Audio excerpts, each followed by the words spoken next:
የሁኔታ ምኩራብ እንዲባል ያደረገው በቅዱስ ያሬድ የዜማ መጽሐፍ መሰረት በዋነኝነት በዚህ ቀን እንድናስብ የተፈለገው ክርስቶስ በየምኩራብ እየሄደ ያስተማራቸውን ትምህርቶች ነው። በየምኩራቡ ክርስቶስ በየአውራጃው ምኩራብ እየሄደ አስተምሯል። በሉቃስ ወንጌል ይሄ ተገልጾ እናገኛለን፣ በማርቆስ ወንጌል ተገልጾ እናገኛለን። ከዛ ደግሞ በአብይነት ደግሞ በዋነኝነት በዮሐንስ ወንጌል ምዕራፍ 2 ቁጥር 14 ጀምሮ ያለውን ታሪክ መነሻ በማድረግ ጌታችን መድኃኒታችን ኢየሱስ ክርስቶስ ወደ ምኩራብ እንደገባና መሪያ የተደረገውን መስዋዕት ስለሆነ ነዋ በጉ ለእግዚአብሔር ዘያትታ ኃጢአተ ዓለም የዓለምን ኃጢአት የሚያስወግድ የእግዚአብሔር በግ ንጹህ መስዋዕት እንሆ ብሎ አስቀድሞ ወንጌላዊ ዮሐንስ ስላስተዋወቀው ከዚህ አስቀጥሎ እንግዲህ እውነተኛውን መስዋዕት ቤተ መቅደስ ውስጥ ሊኖረው የሚገባው መስዋዕት ክርስቶስ እንደሆነ ለማሳየት በዮሐንስ ወንጌል ምዕራፍ 2 ላይ ይሄንን ታሪክ ጠቅሶ እናገኛለን።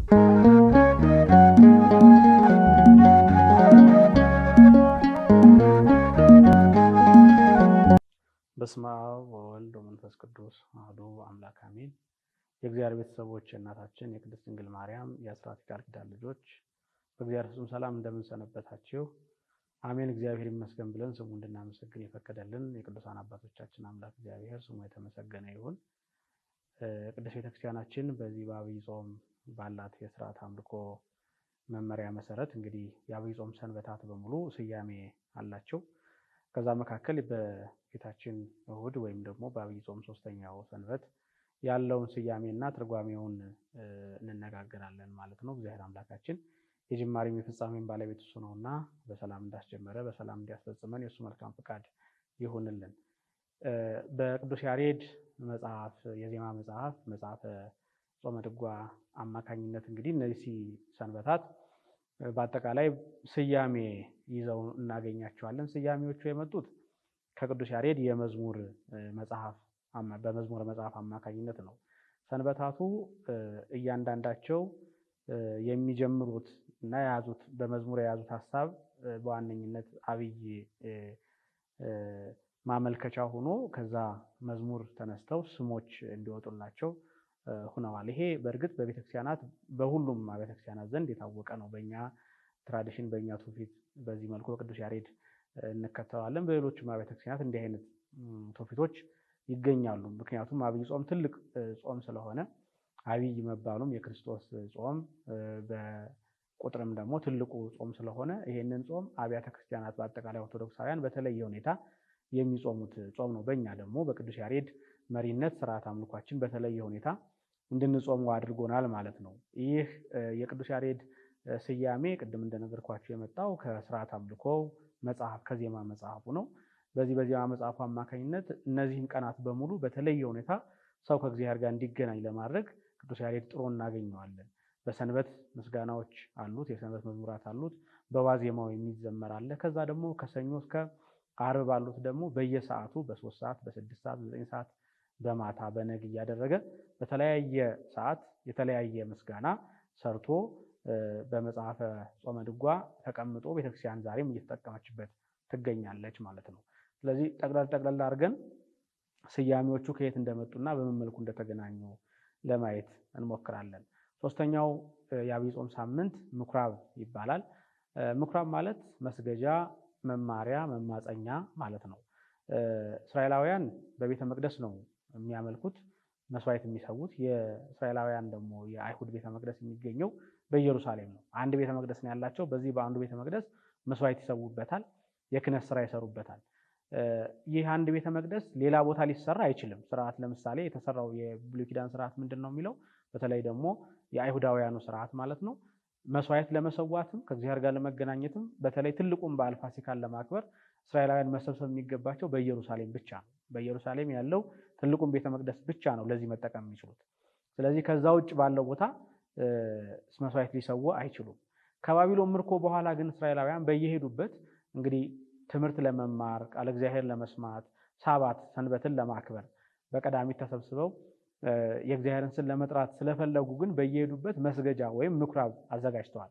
ከባቢሎን ምርኮ በኋላ ነው ይሄን ያዘጋጁት። ስለዚህ በየአውራጃዎቹ በየቦታዎቹ መስገጃ ወይም ደግሞ ቤተ መቅደስ ወይም ደግሞ ቤተ ምኩራብ አለ። ምኩራብ የሚለውን አማርኛ መጽሐፍ ቅዱስ መቅደስ ብሎ ተርጉሞታል፣ ቤተ መቅደስ ብሎ ተርጉሞታል። በዋነኝነት ሊተረጎም የሚገባው ያው በመስገጃነት፣ በማምለኪያነት፣ በመጽሐፍ ማንበቢያነት ነው ማለት ነው። ስለዚህ ምኩራቦች በየቦታው አሏቸው ማለት ነው። አሁን ይህ ቀን በተለየ ሁኔታ ምኩራብ እንዲባል ያደረገው በቅዱስ ያሬድ የዜማ መጽሐፍ መሰረት በዋነኝነት በዚህ ቀን እንድናስብ የተፈለገው ክርስቶስ በየምኩራብ እየሄደ ያስተማራቸውን ትምህርቶች ነው። በየምኩራቡ ክርስቶስ በየአውራጃው ምኩራብ እየሄደ አስተምሯል። በሉቃስ ወንጌል ይሄ ተገልጾ እናገኛለን። በማርቆስ ወንጌል ተገልጾ እናገኛለን። ከዛ ደግሞ በአብይነት ደግሞ በዋነኝነት በዮሐንስ ወንጌል ምዕራፍ 2 ቁጥር 14 ጀምሮ ያለውን ታሪክ መነሻ በማድረግ ጌታችን መድኃኒታችን ኢየሱስ ክርስቶስ ወደ ምኩራብ እንደገባና በምኩራብ የሚሸጡ የሚለወጡ ሰዎችን እንዳገኘ ከዛም እነሱን እንዳባረራቸው ጠራርጎ እንዳስወጣቸው በወንጌል ያለውን ታሪክ በቅዳሴ ላይ እናነባዋለን ማለት ነው።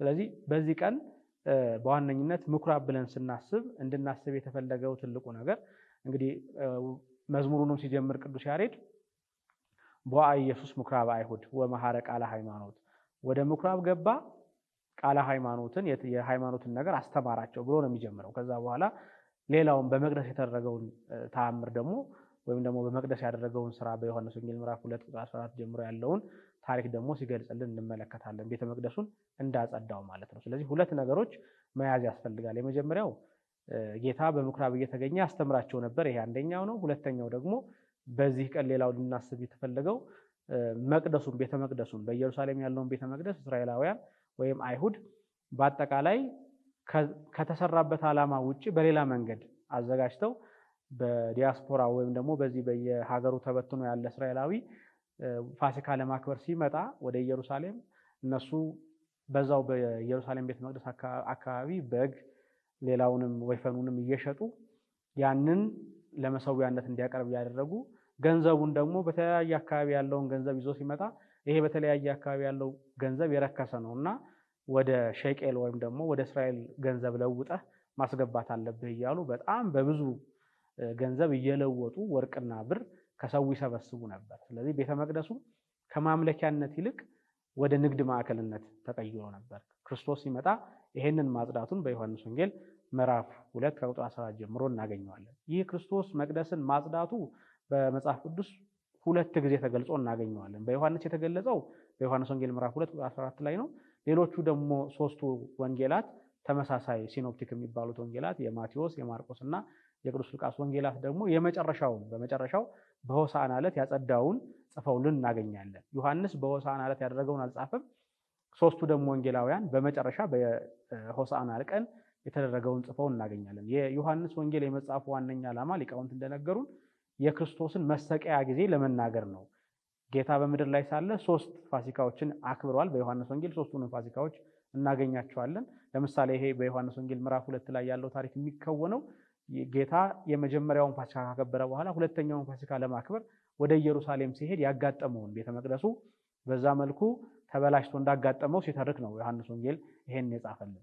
የመጨረሻው ጌታ የሚሰቀልበት 4ኛው ፋሲካ ነው። በ4ኛው ፋሲካ ግን ክርስቶስ የሚሰቀል ይሆናል ማለት ነው። ስለዚህ ዮሐንስ እነዚህን ፋሲካዎች የሚቆጥር ስለሆነ ቅደም ተከተሉን ጠብቆ ሲጽፍ እንመለከተዋለን ማለት ነው። ስለዚህ የመጀመሪያ የተደረገውን መስዋዕት ስለሆነ ነዋ በጉ ለእግዚአብሔር ዘያትታ ኃጢአተ ዓለም፣ የዓለምን ኃጢአት የሚያስወግድ የእግዚአብሔር በግ ንጹህ መስዋዕት እንሆ ብሎ አስቀድሞ ወንጌላዊ ዮሐንስ ስላስተዋወቀው ከዚህ አስቀጥሎ እንግዲህ እውነተኛውን መስዋዕት ቤተ መቅደስ ውስጥ ሊኖረው የሚገባው መስዋዕት ክርስቶስ እንደሆነ ለማሳየት በዮሐንስ ወንጌል ምዕራፍ 2 ላይ ይሄንን ታሪክ ጠቅሶ እናገኘዋለን። ቅድም እንዳልኳችሁ ሶስቱ ደግሞ ወንጌላውያን በመጨረሻ ጊዜ ቤተ መቅደሱን እንዳጸዳ ሆሳዕና እየተባለለት እንደገባ ቤተ መቅደሱን እንዳጸዳ ከዛም በኋላ አይሁድ በዚህ ምክንያት እንደሰቀሉት ጽፈው እናገኛለን። ሊቃውንት በዚህ ትርጓሜ በሁለት አይነት ምልከታ ተመልክተዋል። አንደኞቹ ሊቃውንት ምንድነው ያሉት? ይሄው ድርጊት የተደረገው 2 ጊዜ ስለሆነ 2 ጊዜ ተጽፏል ብለው የተረጎሙ መምህራን ሊቃውንት አሉ። ሌሎኞቹ ደግሞ ይሄንኑ አንዱን ድርጊት በተለያየ በሁለት መንገድ ወንጌላውያን ስለገለጹት ነው። ዮሐንስ ያው በወንጌሉ እንደምናውቀው በተለየ ሁኔታ ተርጉሞ የሚጽፍ ስለሆነ በትርጓሜ እውነተኛው አማናዊ መስዋዕት ክርስቶስ እንደሆነ ለማመልከት ገና የሁለተኛው ፋሲካ ላይ ይሄ ታሪክ እንደተደረገ ጽፎ እናገኛለን ብለው አስተምረውናል ማለት ነው። ታሪኩ እንግዲህ በዮሐንስ ወንጌል ምዕራፍ 2 ቁጥር 14 ጀምሮ ያለው ታሪክ ክርስቶስ ወደ ቤተ መቅደስ እንደገባ በቤተ መቅደስ የሚገኙትን ርግብ ሻጮችን፣ ለዋጮችን በሙሉ እንዳባረራቸው የሚናገር ታሪክ ነው። ቤቴ የጸሎት ቤት ትባላለች፣ ቤቴ የሰ ቤተ ጸሎት ይሰመይ፣ ቤቴ የጸሎት ቤት ነው ብሎ አባሮ እንዳስወጣቸው በወንጌል ተጽፎ እናገኛለን። እዚህ ጋር የአይሁድ ስራቸው ምንድነው? ቅድም እንደነገርኳችሁ አይሁድ ርግብም ዋኖስም ወይፈንም ጊደርም እዛ እንዲሸጡ ያደረጋቸው አንደኛው ነገር መስዋዕት መሰዋት አለበት በዛ ቦታ። ቅድም እንዳልኳችሁ በየትም ዓለም ሌላ መስዋዕት መሰዋት አይችሉም። እስራኤላውያን መስዋዕት መሰዋት የሚችሉት በኢየሩሳሌም ብቻ ነው። ስለዚህ ወደ ኢየሩሳሌም ብቻ መጣው መስዋዕት ለመሰዋት እስራኤላውያን ከተለያየ ሀገር ከግብጽ፣ በዛ ጊዜ እንግዲህ በግብጽ በሮም በግሪክ የሚኖሩ እስራኤላውያን አሉ። ስለዚህ በሙሉ ወደ ምን ይሰበሰባሉ ማለት ነው? ወደ ኢየሩሳሌም ይሰበሰባሉ። በኢየሩሳሌም ሲሰበሰቡ ግን ዝም ብለው ሌላ ነገር ገዝተው እንዳይ መስዋዕት እንዳያቀርቡ እዛው በቤተ መቅደስ ውስጥ እነዚህ መስዋዕቶች ይሸጣሉ ማለት ነው። የሚሸጡት በጣም በውድ ዋጋ ነው። ሌላ ቦታ በማይገኘው በጣም በውድ ዋጋ እዛው ይሸጣሉ። ግን ደግሞ እስራኤላዊ አይሁድ እዛ ያገኟቸውን ወይፈኖች ከመግዛት ውጭ ሌላ አማራጭ የላቸውም። ምክንያቱም ሌላ ገዝተው ቢያመጡ እንኳን ካህናቱ ፈሪሳውያኑ እነዚህ እርኩሳን ናቸው አይገቡም ለእግዚአብሔር እያሉ ይመልሱባቸዋል። ስለዚህ ያላቸው አማራጭ እዛ ያለውን መግዛት ስለሆነ በጣም በብዙ ዋጋ ያንን ይገዛሉ። ሌሎቹ ደግሞ ለዋጮች ናቸው። ለዋጮች ማለት ገንዘብ የሚለውጡ ማለት ነው። ገንዘቡ በተለያየ ቦታ በግብጽም በግሪክም ያሉ አይሁድ ከተለያየ ቦታ ወርቅ ይዘው ይመጣሉ።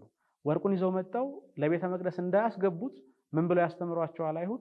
ይሄ ወርቅ የረከሰ ነው፣ ምክንያቱም በረከሰ ቦታ የተገኘ ስለሆነ ይላሉ። ከዚህ በኋላ ወደ ቤተ መቅደስ የሚገባውን ገንዘብ እዛው ለዋጮች ተቀምጠው በጣም በብዙ ወርቅ እንዲለውጡ ያደርጓቸዋል ማለት ነው። በዚህ መልኩ ተባብረው ዘረፋ ይዘው ነበር ማለት ነው። በአተ ሰረቅቶ ፈያት የወንበዴ መሸሸጊያ የሌባ ዋሻ አድርገውት ነበር ቤተ መቅደሱ። በዚህም ምክንያት ክርስቶስ ሲመጣ የመጀመሪያ ያደረገው ምንድነው? እነዚህም በሙሉ ጠራርጎ ማስወጣት ነው። መስዋዕት ለመሰዋት የመጀመሪያ የሚያስፈልገው ገንዘብ አይደለም። መስዋዕት ለመሰዋት የሚያስፈልገው ንጹህ ልቦና ነው። ክርስቶስ የሚፈልገው ንጹህ ልቦና ነው። ለዚህ ነው ደጋግሞ ቅዱስ ያሬድ በዚህ በመጽሐፈ ጾመ ድጓ ላይ ምጽዋት አበድር መስዋዕት ከመስዋዕት ይልቅ ርህራሄን፣ ቸርነትን፣ ምጽዋትን እመርጣለሁ እያለ የሚናገር ርህራሄ ቸርነትን መስራት ሲገባቸው ለወንድሞቻቸው ከብዙ ሀገር አቋርጠው መጣው ወንድሞቻቸው እንዲንገላቱ ነበር የሚያደርጉት በወቅቱ የነበሩት አይሁድ ፈሪሳውያን። ስለዚህ እነዚህም በሙሉ ሊያስወጣቸው ወገብረ መክሰፍተ ጥብጣቤ ዘሀብ ይላል። የሚታታ የተወሰነ አለንጋ ሰራ፣ በአለንጋ እየገረፈ እንዲያስወጣቸው በብረት ቢመታቸው ይላል ቅዱስ ዮሐንስ አፈወርቅ። ብረት ሰባሪ ነውና ተሰብረው እንዳይቀሩ ትንሽ ግን ልክ ለምልክት ልጅ ሲቀጣ ለምልክት እንደሚመታ ሁሉ ተመተው እንዲመለሱ ለማድረግ የብረት ሳይሆን አለንጋ ጅራፍ ሰራላቸው። ከዚህ በኋላ በሱ እየገረፈ አስወጥቷቸዋል ማለት ነው። ስለዚህ በዚህ ቀን ይሄንን ወንጌል እናነባለን፣ ስለ ምኩራብ እንነጋገራለን። ይሄ የመጀመሪያው ታሪክ ነው። ሁለተኛው ቅድም እንዳልኳችሁ በየምኩራቡ ክርስቶስ እንዳስተማረ በዚህ ቀን እናስባለን። ምክንያቱም የመጣው ክርስቶስ እንዲሁ ዝም ብሎ እንደ እንግዳ ደራሽ እንደ ውሃ ፈሳሽ አይደለም። ክርስቶስ በነቢያት የተነገረ በአበው የሚታወቅ ነው። እንደውም በዚህ በጾመ ድጓው ቅዱስ ያሬድ እንዲህ ይላል። በሰንበት መሃሮሙ ወይቤሎሙ አክበሩ ሰንበተ ዓለመ ፈጠረ ወምድረ ሳረረ። ሰንበትን አስተማራቸው እንዲህም አላቸው፣ ሰንበትን አክብሩ፣ እሱ ክርስቶስ ዓለምን ፈጠረ። እሱ ክርስቶስ ዓለምን የፈጠረው ሰንበትን አክብሩ ብሎ አስተማራቸው ይላል። ከዛ በኋላ እሱ ክርስቶስ ከፍጥረታት አብርሃምን ወዳጁ ያደረገ ንጹሕ ያዕቆብን መልእክተኛው ያደረገ አድርጎ የመረጠ እሱ ክርስቶስ አይሁድን የአባቴ ቤት ገበያ አደረጋችሁት ብሎ ነገራቸው ይላል። አሁን በዚህ በምኩራብ የአባቴን ቤት ገበያ አታድርጉት ብሎ የሚናገረው እሱ በየምኩራቡ ሲያስተምራቸው የነበረ ስለሱ የተነገረውን ቃል የነቢያትን ቃል ለመፈጸም የመጣ ክርስቶስ እንደሆነ ለማሳየት ነው።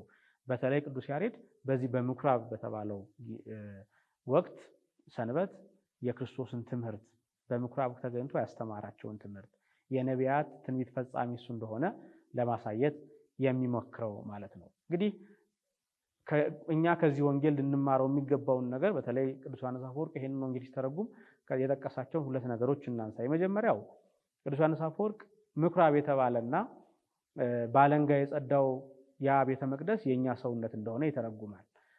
የኛ ሰውነት ልክ እንደ ምኩራብ በብዙ ለእግዚአብሔር የሚሆን ተብሎ በታሰበ ልክ ምኩራብ መስዋዕት ለእግዚአብሔር የሚሆን ነው ብሎ ስለታሰበ በተለየ ሁኔታ በመስረቅ ዙሪያው እንደተከበበ በሰራቂዎች እንደተከበበ ሁሉ የኛም ሰውነት እንደዚሁ ለእግዚአብሔር ይሆናል ተብሎ የታሰበ ግን ለእግዚአብሔር በማይሆኑ ምግባራት መከበቡን አለመከበቡን ማረጋገጥ ያስፈልጋል።